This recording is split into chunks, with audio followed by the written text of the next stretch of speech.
Greetings and salutations. This is Jason Miko bringing to you an audio version, the spoken word, of my weekly column on Macedonian matters. The English version is published on Medium.com, and the Macedonian version is published on Svest.mk. This week's column, which is published on Sunday, March 24, 2019, is titled Macedonian Heart and Macedonian Essence. The other week, Macedonian Defense Minister Radmila Shekarinska was quoted by the think tank the German Marshall Fund, in a tweet, as affirming that, quote, adding North to our name does not change who we are, but it might change who we become. Interesting statement, and questions arise from that statement. Was she warning Macedonians about indifference and apathy and the slow and seductive path of gradualism, of giving in and giving up, and then one day waking up to find your entire Macedonian identity gone? Perhaps, but I think not. Why? Because if her audience was Macedonian ears, then she chose a poor venue for it, a group of foreigners who do not care. Knowing full well her role in bringing down the former government, yes, there are pictures of her doing her part as a so-called colorful revolutionary, lobbing paint bombs at public buildings, and even if she wanted to protect and nurture the Macedonian identity, she would talk about such things to the Macedonians while in Macedonia. She would assume the role of statesman and not a mere politician. She would say, wake up! The addition of North might change who we become, and we must protect our Macedonian identity. So, no. She didn't say this to warn Macedonians about indifference and apathy. She said it because she is part and parcel of the European elite that demands the creation of the new European man and new European woman.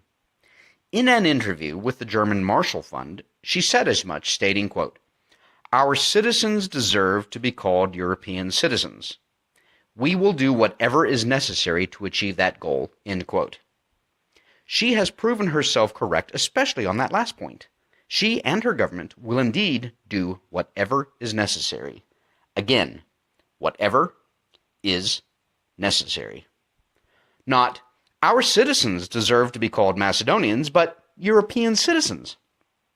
If that means destroying the Macedonian identity, then for her, so be it. If she wants to identify as a European instead of a Macedonian, that, of course, is her right. But what is not her right is her attempt, along with the other members of the government of Zoran Zaev, to redefine the identity of Macedonians in the Republic, in the region, and around the world. And yet that is exactly what she wants to do. Macedonians are already Europeans, always have been and always will be.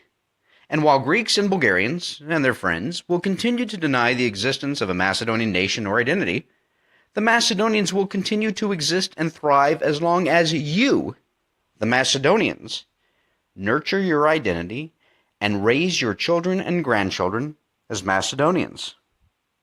But therein lies the danger.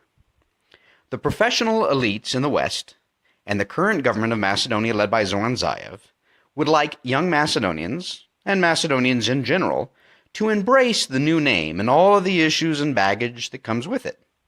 However, if people will not embrace it, the government and Western professional elites will be happy with simple indifference and apathy.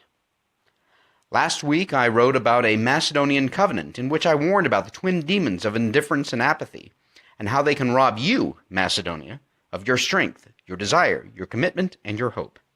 They must be rejected and banished from your thoughts and lives. Here's a thought, and a challenge as well. Will Macedonians, over time, forget their kin and kith, ethnic Macedonians in Greece and elsewhere, and accept without any resistance whatsoever that their Macedonian brothers and sisters in Greece have no rights to their language, culture, history, and heritage as Macedonians living in Greece?